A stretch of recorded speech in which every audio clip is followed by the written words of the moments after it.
was an exciting thing that happened in the game that caused quite a bit of a stir. What, Pops?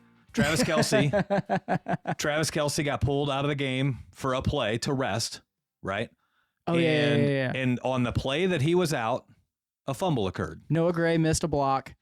Should have taken the inside block instead. That was a free runner, and then, it caused a fumble. Right. On Pacheco, which is weird because Pacheco don't fumble. I know. But, so you have all that, and then you don't know what was said, but you have like a 1 second slice of time that's been slowed down into 5 seconds of slow-mo video of Travis Kelce getting into Andy Reid's face and yelling at him. And they make, like, he kind of bumps him a little bit, and Andy Reid sidesteps and has to regain his footing. And everybody is taking that and running with it, right? And so you got all of these...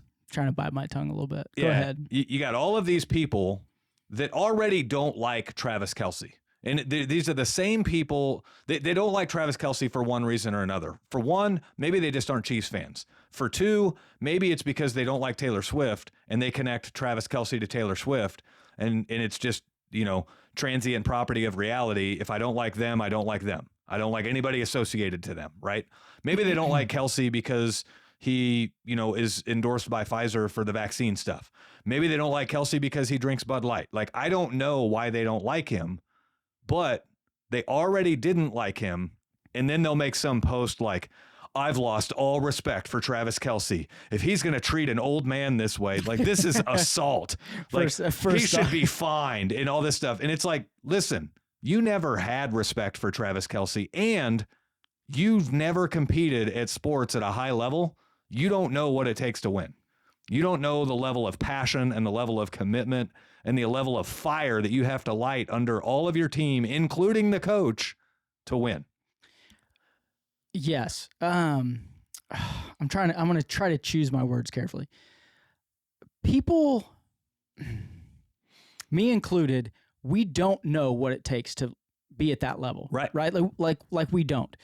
That being said, we talked about this yesterday with Aaron. What was the post that was traveling around in our group, in the Trade Winds group, about yelling at your best friend to his face? Oh, yeah, I'm going to give my best friend shit to his face, but I'm rooting for him harder than anybody else behind his back. And when you're friends, and let's be honest, Travis Kelce's been there long enough, and Andy Reid, they have a different relationship. They have a very close relationship. Everyone likes to think that they can understand everyone's... I'm sure people that listen to the show think that me and you have a certain relationship. Right. They don't know the real truth. Right. They know what they can glean off of it, right? Right. And it's the same thing. Don't pretend like you know the ins and outs of everything that's on TV or someone that you don't know personally. That is what makes me, like, that kind of stuff pisses me off. Like, not the game stuff. I don't care about that. But like when people pretend that they have an idea and they know exactly what's going on and they have no clue, like, that just shows your ignorance. Right. You're just ignorant. You don't know, and you're just running at the mouth because you got nothing better to do. Right. This is what we talked about just a second ago. If you spent that energy on being successful, maybe you wouldn't be on fucking welfare. Right. Like, you know what I mean? Yeah. Like, you don't understand. You don't know their relationship, their personal relationship. When you are at that level of competition, and even I am speaking to a little bit of ignorance here, like, I would expect that to happen more. Right.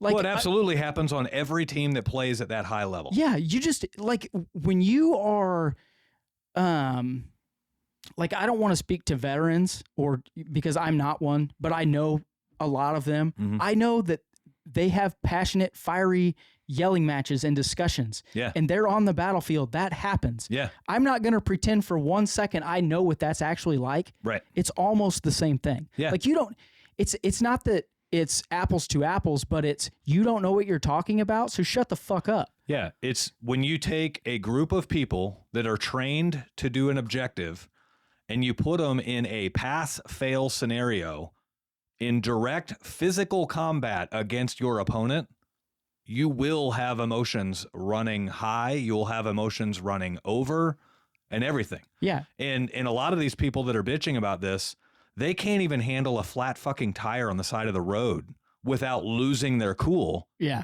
And here they are thinking that they can wager a judgment on how a professional athlete acts on the sidelines during a Super Bowl. Yeah, during what literally could be make or break a lot of guys' careers. I know Right. not theirs.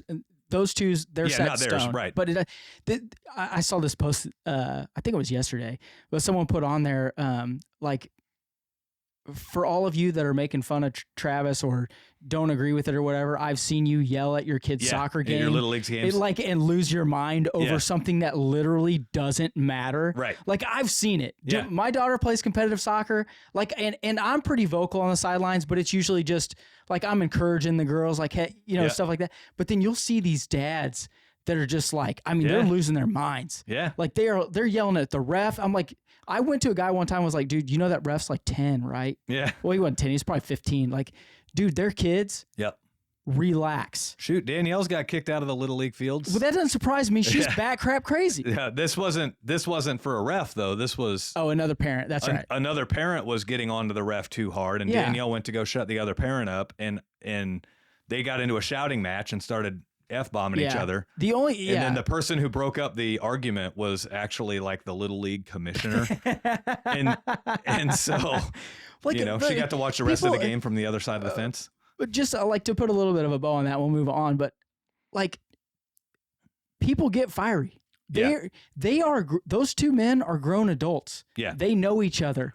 Don't pretend like you know exactly what's going on or being said. I mean, that being said, I think he probably did say, that's why you can't take me out. I don't miss that block. What the fuck are you doing? Yeah, totally. But, I mean, I think that's probably what was something along those lines was said. Yeah. And, Andy was probably thinking, he might be right. Yeah. And then they probably got back in the locker room, or like they're hugging, they give the Super Bowl speech, and Andy probably went up to him and been like, don't fucking yell at me, dude. What are you doing? Right. Well, you know what I mean? Like, they handle that shit in-house, right? The momentum changed after that moment. Oh, yeah. The momentum totally shifted after that moment. Oh, yeah. But ultimately, people that don't know what it's like to win at a high level, passion looks a lot like aggression to people that are accustomed to losing. And you've got to be on the edge. Kelce's displaying passion. And Reid understands that. Yeah. But to anybody who is accustomed to losing, anybody who's accustomed to not competing at a high level, and I'm not talking like you don't have to be in the NFL to know this. We're talking right? high level of business. What high level of real life. I'm talking about winning in life, period. Yeah. Right? I'm talking about, do you win every day at your job? Do you prove to your boss every day that you are the best person for the job that day? Oh my God, I have a great example for this. Do you win if you're a sales guy, do you win every day in sales? Yeah. Or are you one of those guys that gets a hand me sale and takes credit for it, and then whenever somebody doesn't buy, you're blaming the customer instead of blaming yourself? Yeah. There's opportunities to win or lose at life every day. Yeah. And passion looks like aggression to those that are comfortable, those that are accustomed to losing. And you're going to watch, like you see this in business all the time. You get a business across town where they are crazy passionate. They are crazy passionate about winning. And all of a sudden that business starts to grow. Yeah. And then to those that are accustomed to losing, they're going to say, well, those guys are too aggressive. Their pricing is too aggressive. Their sales tax are too aggressive. Their pay structure is too aggressive. Yeah. Passion looks like aggression those accustomed to losing. Maybe you should take some pointers from them. Yeah. Like, you know what? Instead of being jealous and then doing the blame game, maybe you ought to look yourself in the mirror and be like, you know what? Maybe we should take on some of those things. Or maybe we could make some more money. Get passionate about the process. Like too many people are passionate in the wrong areas. They're passionate for the money they make, but not passionate about what it takes to get to that level. But you have to have that passion in every stage of the game. We talk about this all the time. It's not the end product. It's what you put in before you even got to the end product. Yep. Like that's what it takes. Yeah. You have to scale that son of a bitch. It's not just you're not going to wake up one day and be like, oh, I'm at the top of the food chain. Right. That ain't how it works. Right. It's just not. Am I yelling? What you have to get passionate about is the process. And if you're passionate enough about the process, the end result shows up more often than anything else. Yeah. But you have to be passionate about the process. You have to dominate the process. Shoot, there was a thing that came out that talked about the 49ers didn't even know the overtime rules.